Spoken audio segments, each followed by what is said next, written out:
And well, Giana or Sisters, or is it Giana? I don't know, whatever. But it's a platformer which, interestingly, it was supposed to come out in its original name at Computer 64, and it was basically advertised as Mario Killer. It didn't succeed in that, even though many say that, if I remember right, it wasn't even properly released, or was, but it was very much panned that Mario ripoff, even though platforming style ripoffs, the platforming game elements don't necessarily mean the game itself is bad. They say it's a really actually solid platformer, but whatever, irrelevant. For some reason, Germans have gotten access to many of these old platforming franchises like Bubsy. Same guys made that, and Giana Sisters. I think I'm gonna use that name. Giana Sisters uses the same style of 3D elements gameplay, but unlike Bubsy, it actually does it better. Is it something that Bubsy remained as awful game, so they made it awful that way, and Giana Sisters remembered as a ripoff but good game, and they did it as such as well.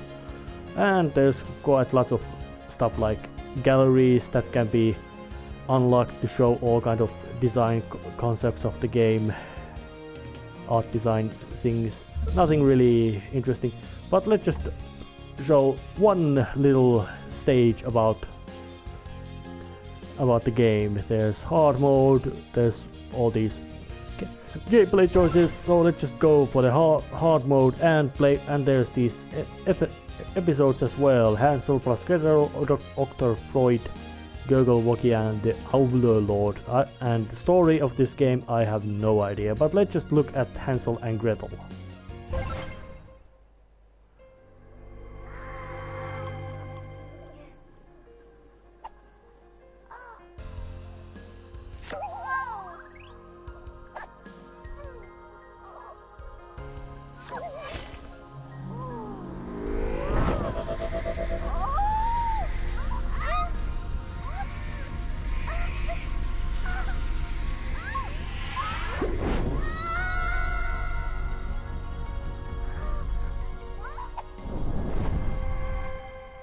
Yep, one of sisters was sucked into some sort of weird vortex appearing out of nowhere, and I played through this episode, I would call this, just to get some taste of the game. So let's just start with the first stage, 1-1, Mysterious Meadows, and show that. The art style is actually quite nice, and yeah.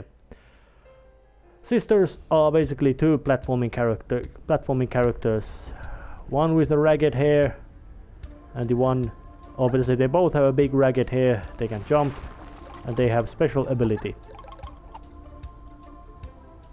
And the arrows show where to go.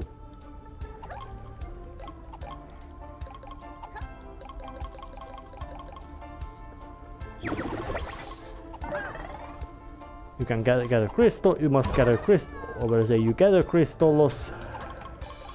When you get that kind of big purple crystal, you get a hit, otherwise you are you are killed with one hit. These unlock gallery items that, well, if you see things. And while you're at it, there's a big ugly monster.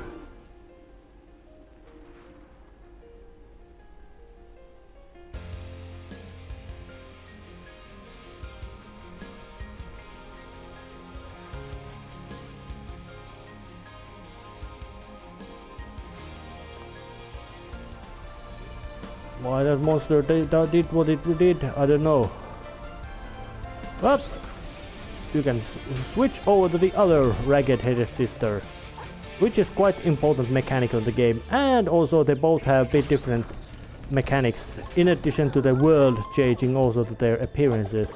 The blonde one has, well, she has this twirly move, and the red-headed one has a very Sonic-esque dashing attack she makes use of.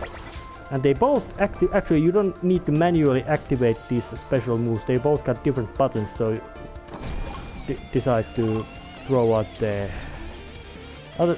throw at the twirl. Yep, it switches.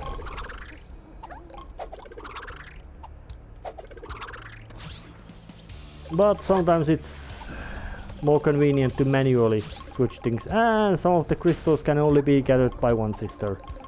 Oh, some of the crystals can only be gathered by one sister. And gameplay itself, I could call it to be moderate, as it starts quite non-challenging, but then it's gonna get very brutal real hard. And if you're doing special moves switch to other sister, the other sister can also make use of it. So those little simplistic mechanics are basics of the entire game, which despite having all the, you could say, bell and whistle of the platforming game, regularity of having, over say, modern platforming regularity, having infinite lives at your disposal and quite handsome amount of, over say, quite generous amount of checkpoints. The difficulty of this game can get quite high. And one more of these. Gather some crystals over there. So yeah, I could say that compared to the same game, over the say, game made by same guys about Bubsy, this one has so much better style. The sisters are not obnoxiously sounded, and the ragged hair appearance, they are very much true to the actual character design for the game. So yeah, first stage perfect clear. So let's just gonna show also the boss. That's the basic kind of gameplay, but it's gonna get much trickier. So let's just show the boss. Hansel plus Gretel as well, as this brief review. Yep, it started.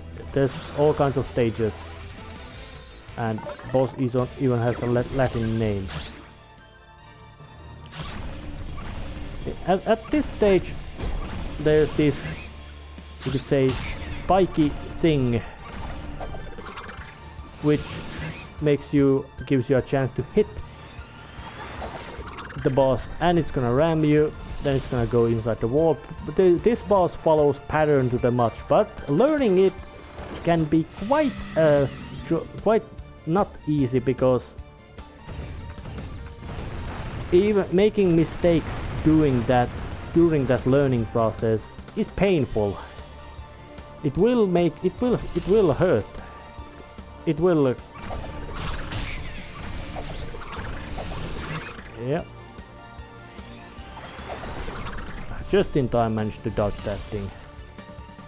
Yeah, it's gonna repeat now the same set of movements, and it also goes down with 3 hits. Let's see, if I survive this, then I might be able to get the 3rd hit. Yeah, I didn't. That's randomized, that pattern.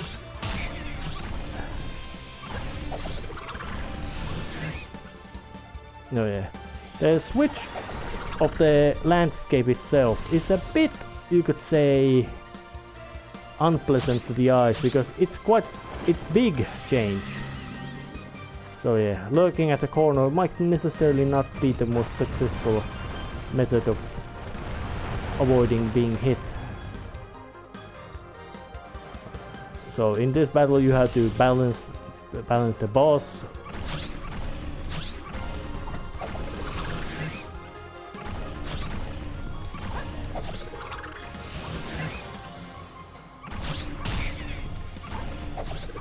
You have to balance hitting the boss, avoiding its stompy attack, and then checking out this big spike thing, which comes out always when you switch.